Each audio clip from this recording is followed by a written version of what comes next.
don't have that same level of, like if you're writing native code for Android or whatever, you can access all of the specific things to Android, but in React Native, it's kind of just a conglomerate. So it's more leveraging optimizations in React Native itself. So I'd say one of the biggest performance hindrances is re-rendering. It's pretty common to have one of your components re-render more times than it needs to.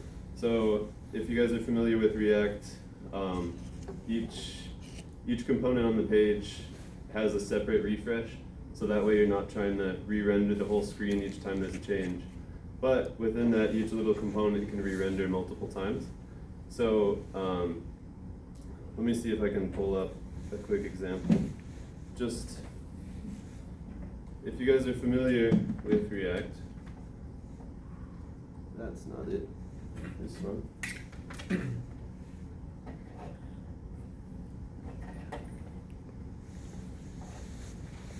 Thank you.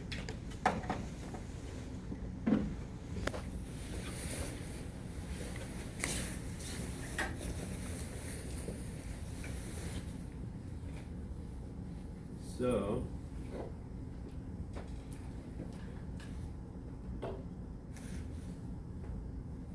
just diving into a component. So this is just a simple component that we have. I already talked about components, but you can pass along properties to components. That's kind of like, think about like passing an argument to a function call. So something that is easy to skip over is anytime one of these properties changes, your component wants to re-render itself, redraw itself on the screen. So even if there's no actual change, so say you're sending this object here, and say it only had title, and your title doesn't change at all, but something up the chain that calls this component's a badge. Something up the chain, say it was your content card, calls this badge, and every time that content card as a whole receives a change, it's going to trigger it's going to try to re-render its children as well. So if you're passing this title as an object to your badge, if you don't make sure to pull out the implementation of the object as a constant variable within its parent class, so in the declaration, so for instance, we would call AC badge like we call this text here, and you pass it a property like so. If instead of text style here, we had an object typed in here, and it just had like, say like color, black, something like that. The mere fact that we have this declaration of an object inside the property will trigger a re-render, because you're creating a new object every time it's requesting a refresh. So there's little things like that you don't necessarily think about, like that caused us a lot of slowness in the app, and we still are working through it as we go along here. If you guys have used our app at all, you'll know there's other hiccups as well. We've run into just problems with like touching things accidentally because you're trying to swipe, but it thinks you're trying to press. So there's little hurdles like that we've also run into, and that's stuff that requires attention. But the cool thing, once again, since this is all the same code, once you fix a problem for one app, it's fixed for all of the apps, and that really helps us save time and carry on. So let's see. So one of the things we use for the re-rendering problem, there's tools out there that can help you fix that. So like,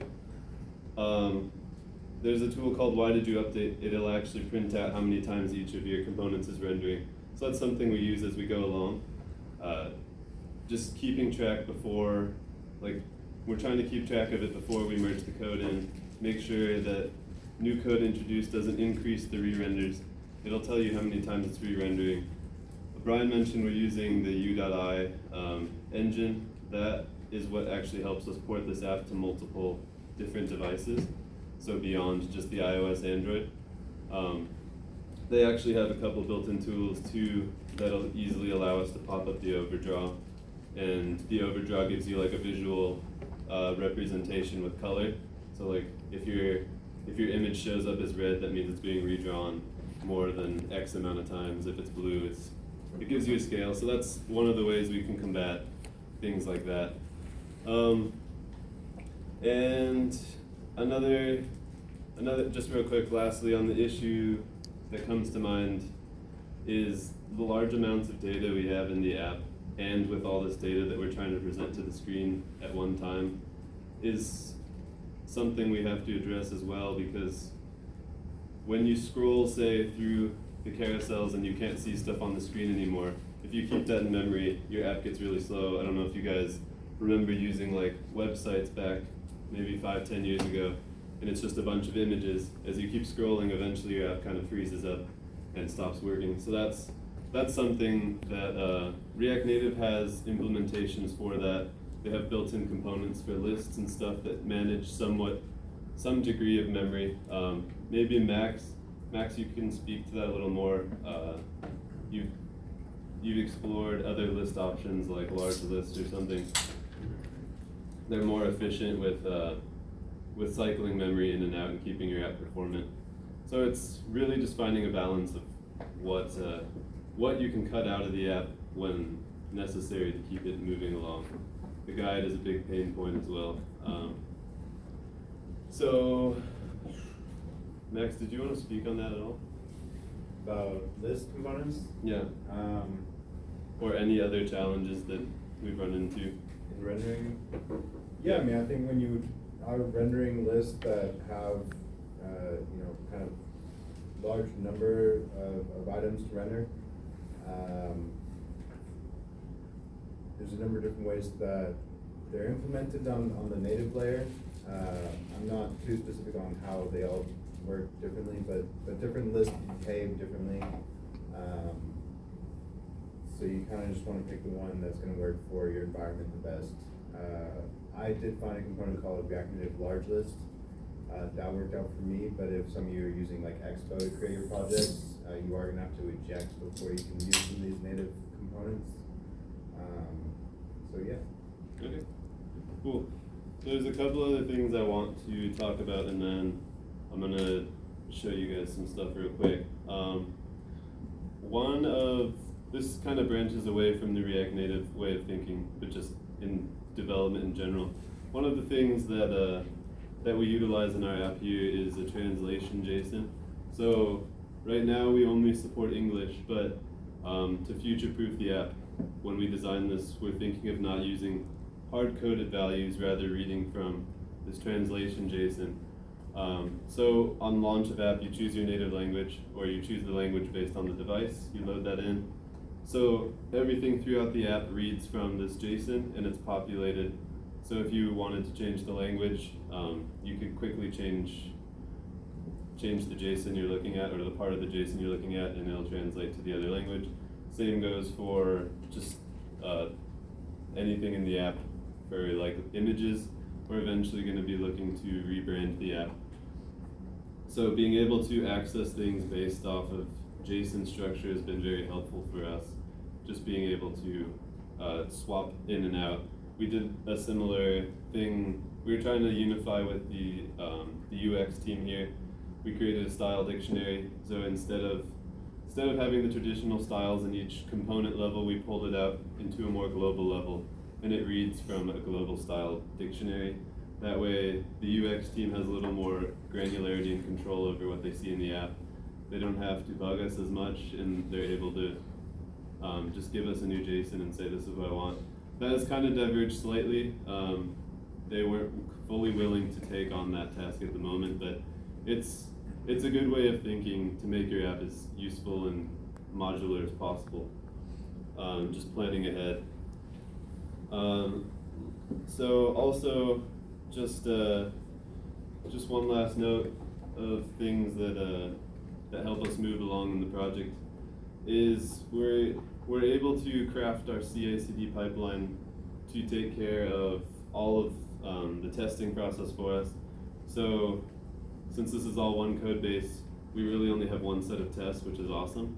So it goes ahead and before we can create PRs, it'll run a quick unit test and linter check. The linter just makes sure your code is up to the team standards, just sets like styling preferences and no unused variable, that kind of stuff, code cleanup.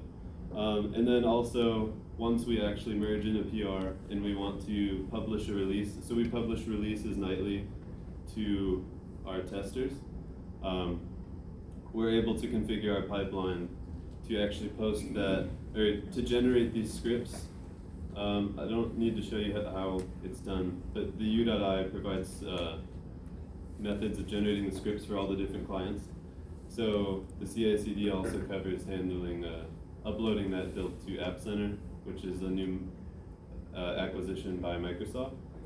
And that just helps us distribute all of the code to everyone at once, and then you can download the app and go. So, are there any questions on that? I just want to run through a quick thing about what we're going to be looking into in the future. Any questions on anything that's been said? Yeah. My question is, knowing that you have to deal with video and audio, at one point, I'm sure you have to deal with the hardware of the device. Like, how do you handle it within React Native versus Visual Studio? How do we what? Let's say on the video and audio. I think we actually have had issues with that. So that usually has to be done in a native module if it's something that's specific to the type of device. So we did have an issue where like Android ties its volume to the device volume. So you can't have a separate app volume. So we tried to adjust it, didn't do anything. So that had to be handled in the native code within a native module. Yeah, but there are native bridges that surface up that functionality to us in React Native. So we're able to detect the actual volume of the device, and through that we can detect if the user goes all the way down or all the way up and change buttons accordingly. Change little speaker icon to show muted if they go all the way down. So we're able to read that. But yeah, as Brian said, there's some limitation. We have to read it through a native module.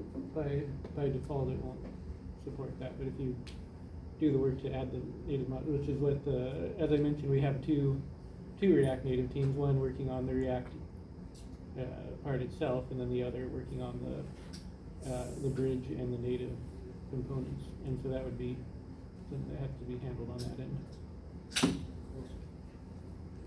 Anything else? Okay, so one of the platforms that we didn't mention that we would like to look into in the future once we get a little further along, we want to explore the possibility of web. There is a library out there called React Native Web, and it has a wide support for most of the React components, most of the common ones that you'd need. So like the buttons and the text and the views, most of that is already supported. So I went ahead and I cloned somebody's sample project, and I just want to run through it here with you guys.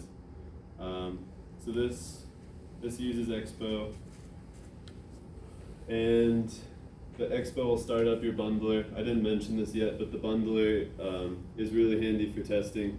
It's what serves up your JavaScript files, and it'll actually live reload your changes in the JavaScript layer. So if you make a change, you can see it right away. It'll refresh the screen. So that's something that's actually been really handy during development itself. So this is just a random quote generator that this guy made. So I launched the web version. I also have a simulator running here. So if I click run on iOS, it'll go ahead and launch this as well. And let me get these both on the same screen here. So this, if I can move it, there we go. So you can see this is using the exact same code. I'll open it up for a few minutes here after this, but you can see it's a pretty consistent user experience for the two platforms. There are some differences here, but the fact that we're able to leverage this for web and phone is pretty cool. we might have some issues when we try to convert our app to support web, just because there's possibility that everything that we can do in React Native web or React Native isn't ported over to React Native Web, so there might be some tweaking we need to do there. But overall, I took a look at that, and they're pretty similar. There's pretty wide coverage support. Something, I guess, else that comes up, there are differences in the components themselves. So this here is a button, right? You can see this button has different styling by default than the button for iOS. It's just something that you have to account for. So I know in our app itself, we don't actually use a button. We use, there's this thing called touchable opacity and touchable with native feedback. One of them's for Android, one of them's for iOS. We just have some quick logic in there in our fake button component that says if you're using Android, surface up touchable opacity. If you're using iOS, use the other one. And then that ties back into being able to use that one component. We have logic down here. Nobody needs to worry about it. You just pull out the component. And then that way we can style those exactly to look exactly the same. So, just to quickly jump into the code, just to show you guys, that's not what I want. I want this. Okay. You guys see that? Alright, so this is pretty much the entire code for the app that you saw. It's really short. It's only like 30 lines. Gives us 2 apps, that's great. We just import some stuff here. What I want to show you guys, I'm not going to go over how to write React Native, but I just want to show you guys how it does propagate across. So I went ahead and added this color purple thing for the button. If I just go ahead and remove that, and I save, you see that one reloaded and that one reloaded. So it just shows you that using this language, we're easily able to change all of our apps at once. And it ties back into Brian's getting a consistent user experience. I know that's something AT&T's had trouble with in the past, getting all the teams to sync up, getting everyone to design it according to spec. So this just allows us to have an easier time at that. Is there anything you wanted to add next? Brian? No, thanks. I'm glad that you're able to display the whole having multiple apps update at once, because that was kind of one of my favorite things after transitioning. So anyone that has transitioned from native development to React Native, you'll notice that instead of having to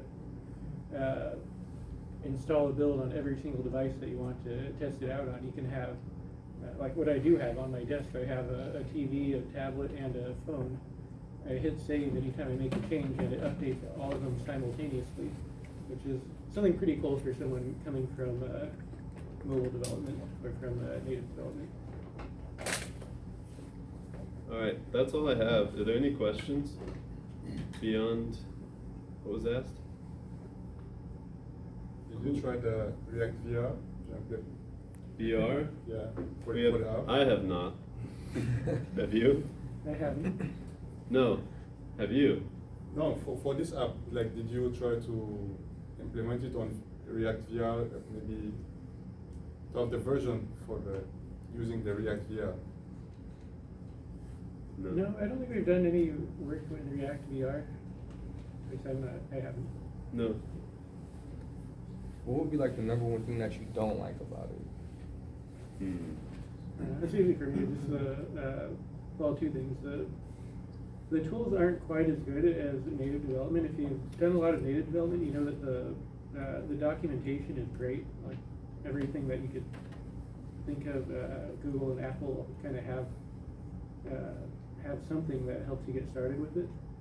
And then the other is it doesn't give the great stack traces that like Java and Objective-C do, where if you make any little any sort of error or bug, you can pinpoint it pretty quickly in most cases. React, there tend to be more general generic errors. Yeah, and part of that can be attributed to the U.I engine that we're using. I'm new to React Native as well, so having jumped into this project, using React Native through U.I is like the first experience I've had. So I don't know how much of that is actually a React Native limitation versus the U.I engine, because U.I has to port over all that functionality to surface to us. So I don't know if anyone else can Well, kind attest of to that. You said you're a React Native developer. Do you feel that way? Yeah, it's a U.I that's causing all the problem. Yeah. React Native itself, it's way better and faster. Yeah. But because of our second layer of U.I on top, I think they will do it, improve it over time maybe. But yeah, I see that Yeah. right now. Any other questions? All right. Well, thanks everybody. Do you have anything to wrap up, Brian, or is that it? No, I think we can take a short break if anyone wants to get seconds. Max will proceed in maybe 5 minutes. Yeah, I can do a quick. Do you have anything to add? I don't know if he has anything to add. Yeah, I think. I stole some of his Oh. thunder. I mean,